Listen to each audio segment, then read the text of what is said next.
Sa pagpapatuloy ng kwento, bilang tugon, sinabi ni So na mas komportable siyang mag-isa, ngunit iginiit ni Gojen, na sinasabi niya na iba siya sa mga supporting character na nagpapabigat at siya'y malakas.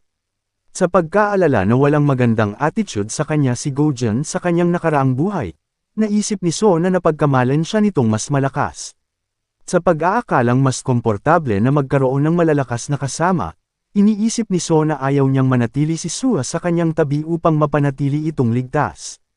Gayunpaman, wala siyang masyadong pakialam sa kapakanan ni Gojen at pumayag siyang sumama sa kanya. Dahil nasa sabik, tumakbo si Gojen patungo sa counter, sinabihan si So na maghintay hanggang makuha niya ang supply box, habang si Sua ay nakatingin sa kanila na may dismayadong ekspresyon. Pagdating sa counter, tinanggap niya ang kanyang supply box habang si Sua ay nakatitig sa kanya. Nang mapansin siya, nagtanong si Gojen kung bakit ganoon ang tingin niya sa kanya, nagtatanong kung hindi ka ba isang hero, na ikinalito niya. Pagkatapos nito, bumalik siya kay So, at sinabi sa kanya na nakuha na niya ang box at dapat na silang umalis habang si Sua ay nakatayo pa rin sa isang counter. Pagkatapos nito, binuksan nila ang pinto ng unang palapag at pumasok, nakatanggap ng abiso na nakapasok na sila sa Knife Mountain of Hell. Sinabihan sila na ang lahat ng mga silid ay konektado sa 4 na pasilyo, at sa bawat isa sa kanila, mayroong mga demonic monsters, mga traps, at pati na rin ang mga safe zone, at kailangan nilang mahanap ang exit, at umalis. Pagkatapos nito, nagsimula ang pagsubok, at nakatayo sila sa gitna ng silid, na pagtanto na kailangan lang nilang mahanap ang labasan para matapos ito. Tumingin sa paligid ng silid, iniisip ni So kung ang istruktura nito ay kapareho ng kanyang nakaraang buhay, at kung ganon, alam niya kung saan ang daan patungo sa exit. Habang iniisip niya iyon, ibinahagi ni Gojen ang kanyang pagkalito tungkol sa kung ano ang maaari nilang harapin sa kanilang madadaanan, na nagsasabi na siya ay handa sa kung ano man ito. Maya-maya lang, biglang may lumabas na espada mula sa sahig at umabot hanggang leeg niya. Buti ay nahila siya ni So palayo, iniligtas siya mula sa biglaang pag-atake. Napagtatanto na ito ay isang basic trap lamang, sinabi ni Gojen na gusto niya ang mga klasikong bagay tulad ng mga ito.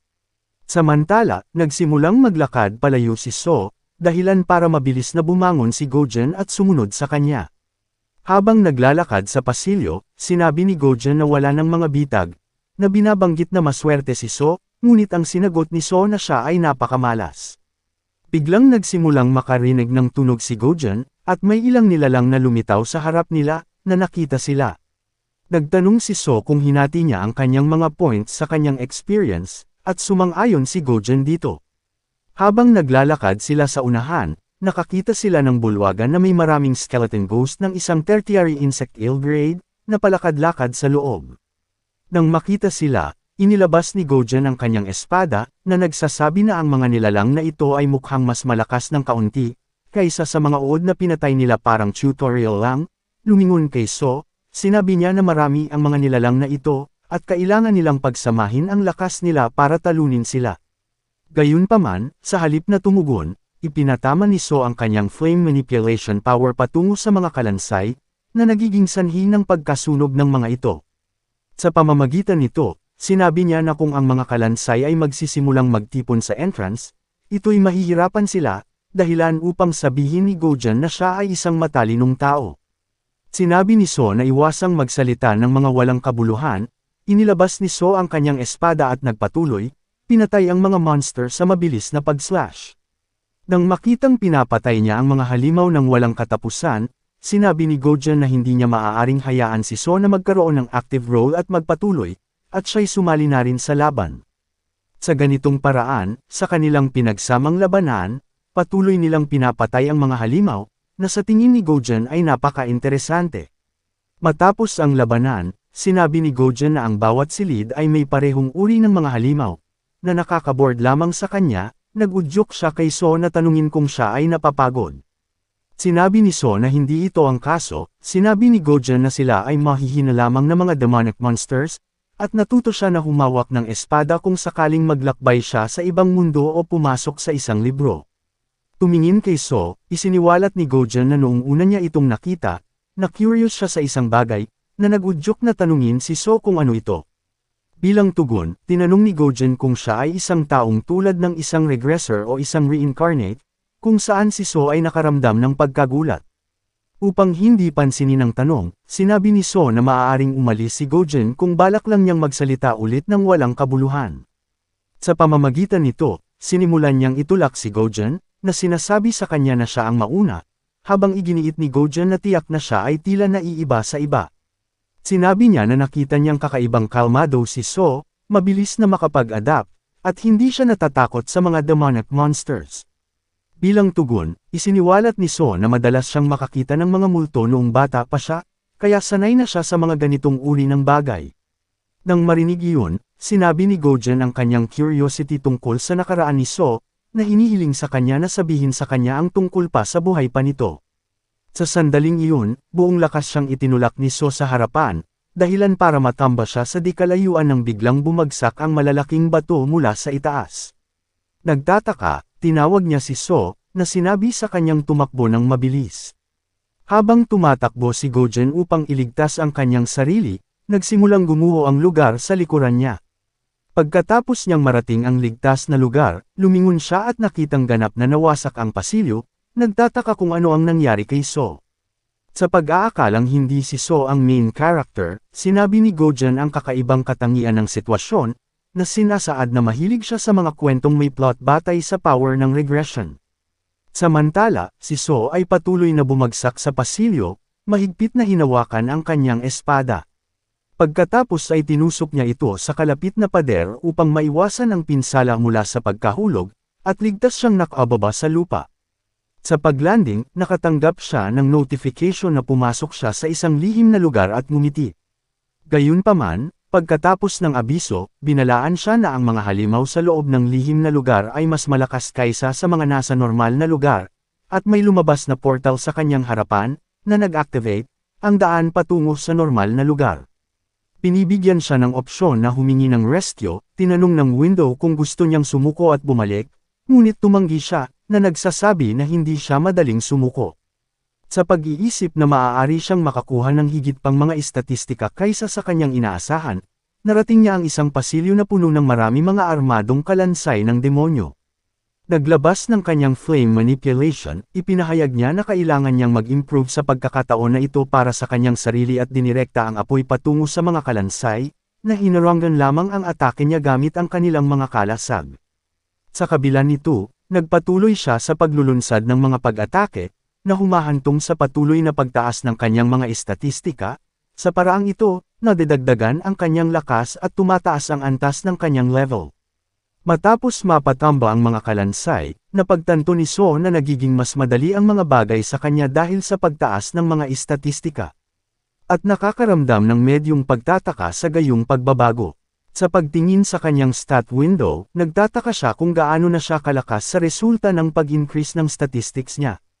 Naaalala niya na para tumaas ang level, kailangan ng mas maraming oras at pagsisikap para sa mga lower grade fighters kung ikukumpara ito sa mga higher classes.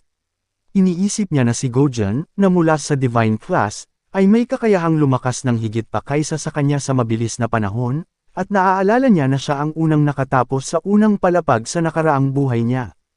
Determinado na maging unang makatapos at makakuha ng bonus sa pagkakataong ito, binuksan ni So ang pinto at pumasok sa susunod na silid, iniisip na kailangan niyang tapusin ang lahat sa araw na iyon. Papalapit sa isang madilim at nakakatakot na pasilyo, alam niyang oras na para harapin ang boss monster. Sa pagmamasid sa katakot-takot na kapaligiran at mga talsak ng dugo sa lahat ng dako, iniisip ni So na iba ang vibes ng lugar na ito sa iba. Nakangiti, sinabi niya na ang lugar na ito ay parang ang tunay na Knife Mountain of Hell at siya'y nagpatuloy, gamit ang kanyang flame manipulation upang ilawan ang daan. Biglang may lumabas na portal sa harapan niya kaya nagtago muna siya. Mula sa portal ay lumabas ang dalawang Marshal General ng Knife Mountain of Hell, na mga kakilakilabot na tertiary human-grade monsters. Sa pagkilala sa kanila, naisip ni So na ang pagtingin sa kanila ng malapitan ay nagbibigay ng ibang pakiramdam. Bagamat hindi siya nakakaramdam ng takot, nanginginig ang kanyang katawan dahil sa kaba, at sinubukan niya para pakalmayan ang sarili sa pagsasabing tiyak na mananalo siya laban sa kanila kung susundin niya ang kanyang plano. Habang naghahanda siyang umalis sa kanyang pinagtatagwan, ang isa sa mga general ay naglunsad ng biglaang pag-atake na nagawa niyang harangan at gumawa rin ng fire strike sa halimaw. Ito ay humantong sa halimaw na sumigaw sa matinding sakit habang siya ay mabilis na nagsimulang tumakbo palayo, nakaramdam ng pagkagulat sa pagkahanap sa kanya ng halimaw nang hindi niya namamalayan. Nang makita ang halimaw na nagdudulot ng kalituhan sa sakit, napagtanto ni So na epektibo ang kanyang mga pag-atake ng apoy dahil sa gold attribute ang katangian ng mga general. Sinamantala niya ang pagkakataon, buong lakas na inislash ang kanyang espada, at pinugutan ang ulo ng monster general. Sa kanyang pagkasorpresa, ang halimaw ay mabilis na nag-regenerate, na may isang abiso na nagsasabi na kailangan niyang talunin ng sabay ang mga halimaw upang huminto ang kanilang regeneration. Sa pag-unawa na ang one-on-one na laban ay walang saysay, ginamit ni So ang kanyang mga stat point upang mag-increase ang agility at para mabilis na makatakas. Biglang lumabas ang mga espada mula sa sahig at dingding, na nagdulot ng hindi mabilang na mga sugat sa kanyang katawan, ngunit patuloy siyang tumatakbo hanggang sa makalabas siya ng hallway. Gayunpaman, pagdating niya sa labas, natisod siya sa isang buto at bumagsak sa lupa. At naabutan ng isa sa mga general. Upang mailigtas ang sarili, sinunog niya ang mga lubid na humahawak sa pintuan sa pasilyo, na naging sanhi ng pagkabagsak nito sa isa sa mga general, at pinutol ang ulo nito.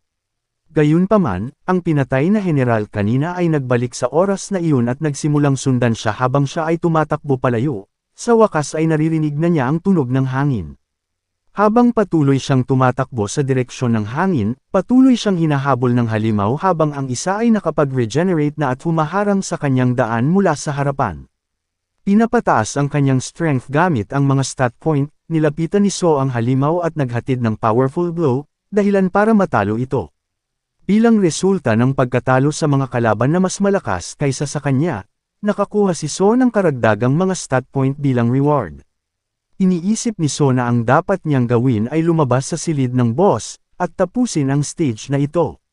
Gayunpaman, bago iyon, nais niyang kumpirmahin kung kaya niyang nakawin ang destiny ng isang halimaw sa pamamagitan ng pagkuha sa anyo ng isang tao at pag-activate ng kanyang kakayahang destiny stealing. Ina-activate ang kanyang destiny stealing, ipinatong ni So ang kanyang kamay sa lupa, pinasimulan ang pagsusuri. Pagkaraan ng ilang sandali, nakatanggap siya ng abiso na kasalukuyang may 2 patay sa loob ng active range. Sa nalamang ito, siya ay nasa sabik, dahil siya ay nagtitiwala na ito ay maaaring mangyari. Sinasalamin sa kanyang nakaraang buhay, hindi niya ginagamit ang ability ng destiny stealing dahil sa kakulangan niya ng mana. Dahil sa inability nito na nagmula sa paghigpit sa kanyang kapangyarihan, ito ay nagkakahalaga ng mas maraming mana upang ma-absorb ang destiny, mas matagal ma-absorb ang target kung ito'y matagal na. Puwera na lang kung ang target ay namatay sa pagkakataong andyan siya, ang paggamit ng kanyang kakayahan ay mahirap. At yun ang panahon kung saan nagkaideya siyang nakawin ang destiny ng isang monster na kahawig ng isang tao. Gayunpaman, dahil hindi niya makayanan ang enerhiya na nagmumula sa higher demonic realm, hindi siya nagkaroon ng pagkakataon na subukan. Habang naaalala ang nakaraan, matagumpay niyang na-absorb ang skills ng mga martial general, na nakakuha ng tertiary demonic grade ability na Unsheath. Upang subukan ang kakayahang ito, iniindayog niya ang kanyang espada sa paligid at napagtanto na ito ay medyo nararamdaman na mas magaan.